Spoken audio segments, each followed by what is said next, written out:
तो नमस्कार दोस्तों, आप सभी का बहुत बहुत स्वागत है। देखिए, अभी ये प्रश्न बहुत ज़्यादा बहुत हाईलाइटेड हो रहा है कि केजरीवाल जी जो कि दिल्ली के चीफ मिनिस्टर है, अभी ईडी ने इन्हें रिमांड पे अरेस्ट कर लिया है और कोर्ट से भी इन्हें राहत नहीं मिली है, तो इन्हें 7 दिन के लिए रिमांड में भेजा गया है।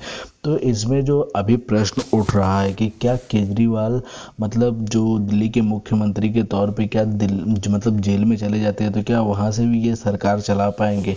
तो इसको लेकर बहुत से ऐसे कयास लगाए जा रहे हैं, क्योंकि उनकी पार्टी का तो कहना है कि वहाँ से ये सरकार चलाएंगे। तो क्या ऐसा संभव है? क्या कोई मुख्यमंत्री जेल से शासन व्यवस्था को चला सकता है? तो इसके लेके जो संविधान में प्रावधान है और क्या बताता है हमारा संविधान, तो इन सब बातों को हम जानेंगे दोस्तों आज के इस वीडियो में। तो दोस्तों, आप चैनल को सब्सक्राइब कर लीजिए, क्योंकि हम आपके लिए ऐसे ही वीडियो बनाते रहते हैं दोस्तों। तो चलिए दोस्तों, अगर बात करें हम कि क्या कोई मुख्यमंत्री जेल में जाकर वहाँ से सरकार चला सकता है, तो देखिए दोस्तों, संविधान में फिलहाल तो ऐसा कोई भी बात नहीं कहा गया है कि ऐसा कोई भी प्रावधान या फिर ऐसा कोई भी कानून नहीं है। क्योंकि संविधान बनाते वक्त शायद उस समय के लोगों को जो बना रहे थे वे लोग, तो उन लोगों को भी ऐसे संकटों के बारे में इतना नहीं या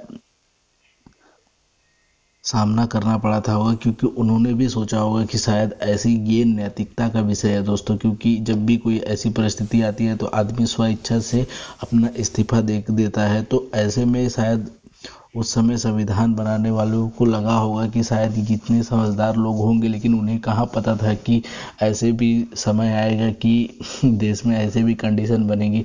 तो सबसे पहले तो हम देखें कि अगर संविधान में किसी भी नेता को किस चीज़ के ऊपर प्रावधान है, तो जो संविधान में जो कहा जाता है दोस्तों कि जन प्रतिनिधित्व कानून जो कहा जाता है कि किसी भी व्यक्ति को अदालत के द्वारा किसी अपराध में 2 वर्ष या उससे ज़्यादा कैद होती है तो वह सदन की सदस्यता के अयोग्य होगा। जो जन प्रतिनिधित्व कानून है, अगर उसमें 2 वर्ष की सजा होती है तो वो अयोग्य होगा, इस तरह की बात कहा जाता है।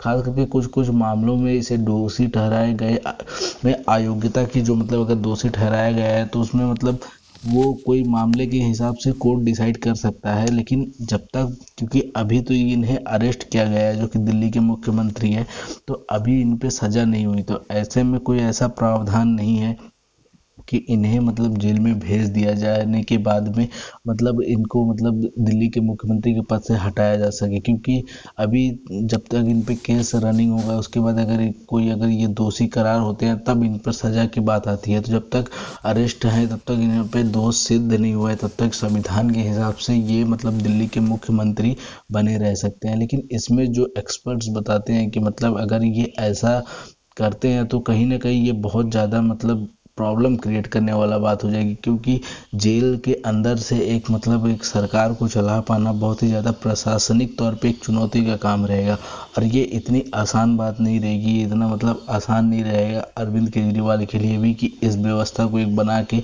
एक प्रॉपर वे में जो सरकार चलती है किसी भी स्टेट की या फिर केंद्र शासित प्रदेश की, तो इन सब कामों को जेल के अंदर से कर पाना और प्रशासनिक व्यवस्था को एकदम सुचारू रूप से लागू कर पाना, ये बहुत ही ज़्यादा कठिन होने वाला है।